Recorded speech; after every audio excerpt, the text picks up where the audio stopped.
ഈശോ മിശിഹായ്ക്ക് സ്തുതിയായിരിക്കട്ടെ. വിശുദ്ധ യോഹന്നാൻ ശ്ലീഹ എഴുതിയ നമ്മുടെ കർത്താവ് ഈശോ മിശിഹായുടെ പരിശുദ്ധ സുവിശേഷം 8-ാം അധ്യായം 1 മുതൽ 11 വരെയുള്ള തിരുവചനങ്ങൾ. പിടിക്കപ്പെട്ട വ്യഭിചാരിണി. യേശു ഒലിവു മലയിലേക്ക് പോയി. അതിരാവിലെ അവൻ വീണ്ടും ദേവാലയത്തിലേക്ക് വന്നു. ജനങ്ങളെല്ലാം അവൻ്റെ അടുത്തെത്തി. അവൻ ഇരുന്ന് അവരെ പഠിപ്പിച്ചു. വ്യഭിചാരത്തിൽ പിടിക്കപ്പെട്ട ഒരു സ്ത്രീയെ നിയമജ്ഞരും ഫരിസേയരും കൂടെ അവൻ്റെ അടുക്കൽ കൊണ്ടുവന്ന് നടുവിൽ നിർത്തി.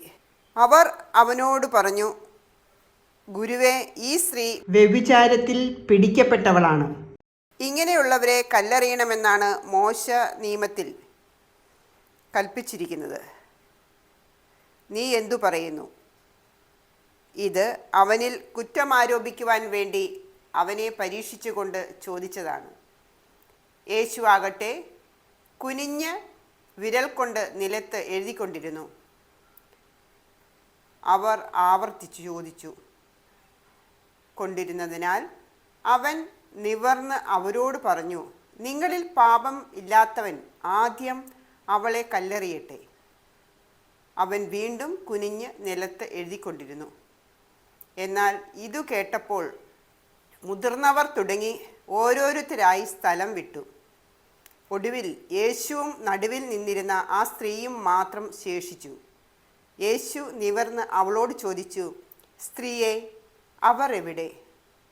ആരും നിന്നെ വിധിച്ചില്ലേ? അവൾ പറഞ്ഞു, ഇല്ല കർത്താവേ. യേശു പറഞ്ഞു, ഞാനും നിന്നെ വിധിക്കുന്നില്ല. പൊയ്ക്കൊള്ളുക, ഇനിമേൽ പാപം ചെയ്യരുത്.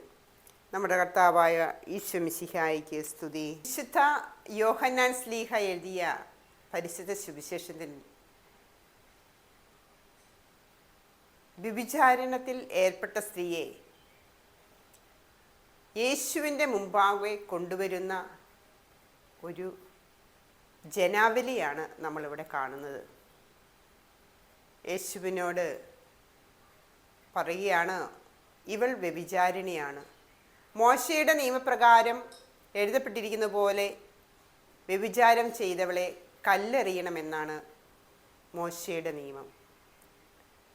ഈശോ ഈ സമയത്ത് നിലത്ത് കുനിഞ്ഞ് വിരൽ കൊണ്ട് എഴുതുകയായിരുന്നു. ചോദ്യങ്ങൾ വീണ്ടും ആവർത്തിച്ചു. യേശുവിനോട് ചോദിച്ചു, നീ എന്തു പറയുന്നുവെന്ന്.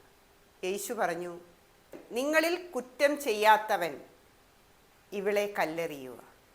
കുറ്റം ചെയ്യാത്തവരാണ് ശിക്ഷ വിധിക്കപ്പെടേണ്ടത്.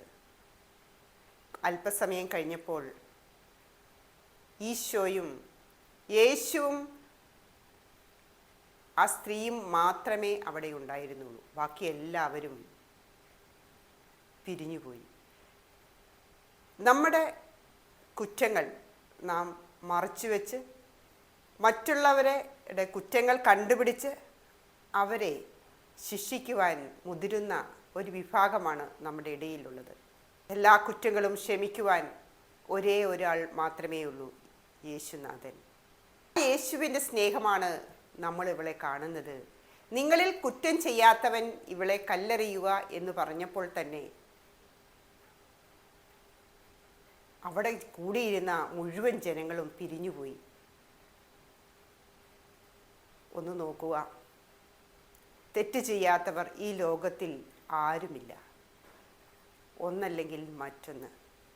പക്ഷെ നാം ചെയ്യുന്നത് നമ്മുടെ തെറ്റുകളെ നാം മറച്ചുവെച്ച് മറ്റുള്ളവരുടെ തെറ്റുകൾ ഉയർത്തിക്കാട്ടി അവരെ ശിക്ഷാവിധിക്ക് നടുവിൽ കൊണ്ടുവരുന്ന ഒരു രംഗമാണ്. നമ്മളോട് സ്നേഹിക്കുവാനും നമ്മളോട് കരുണ കാണിക്കുവാനും നമ്മുടെ തെറ്റുകൾ പൊറുക്കുവാനും കഴിവുള്ളവനാണ് ഈശോ. ആ യേശുവിന് മാത്രമേ നമ്മുടെ തെറ്റുകൾ പൊറുക്കുവാൻ സാധിക്കുകയുള്ളൂ. സ്നേഹമുള്ളവരെ, ഈ നോമ്പ് കാലഘട്ടത്തിൽ നാം ഇങ്ങനെ ചിന്തിക്കുക, എനിക്ക് ഒരുപാട് തെറ്റുകളുണ്ട്. ഞാൻ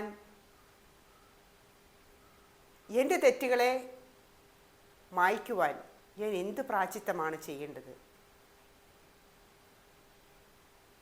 നാം ഒരു വിരൽ കൊണ്ട് ചൂണ്ടി സംസാരിക്കുമ്പോൾ നമ്മളിലേക്ക് തിരിയുന്നത് 3 വിരലുകളാണ്. നമ്മളിലേക്ക് 3 വിരലുകൾ നമ്മൾ ചൂണ്ടുന്നു. നാം ഒരാളെ കുറ്റം ആരോപിക്കുമ്പോൾ അവരെക്കാളും കുറ്റമുള്ള വ്യക്തികളാണ് നാം. ഇത് നമ്മൾ ചിന്തിക്കേണ്ടിയിരിക്കുന്നു. മനുഷ്യരാൽ നാം മറ്റുള്ളവരെ തെറ്റുകൾ ഉയർത്തിക്കാണിച്ച് അവരെ അവഹേളിക്കാൻ ശ്രമിക്കുമ്പോൾ ഈശോ ഇതെല്ലാം മറന്ന് ഈശോ അവളോട് ചോദിച്ചു, ആരെങ്കിലും നിന്നെ വിധിച്ചോ? അപ്പോൾ അവൾ പറഞ്ഞു, ഇല്ല, എന്നാൽ ഞാനും വിധിക്കുന്നില്ല. നീ മേൽ പാപം ചെയ്യരുത്, നീ സമാധാനത്തോട് പൊയ്ക്കൊള്ളൂ എന്നാണ് ഈശോ പറഞ്ഞത്. ഇനിമേൽ നീ പാപം ചെയ്യരുത്, പൊയ്ക്കൊള്ളുക എന്ന് ഈശോ പറഞ്ഞു.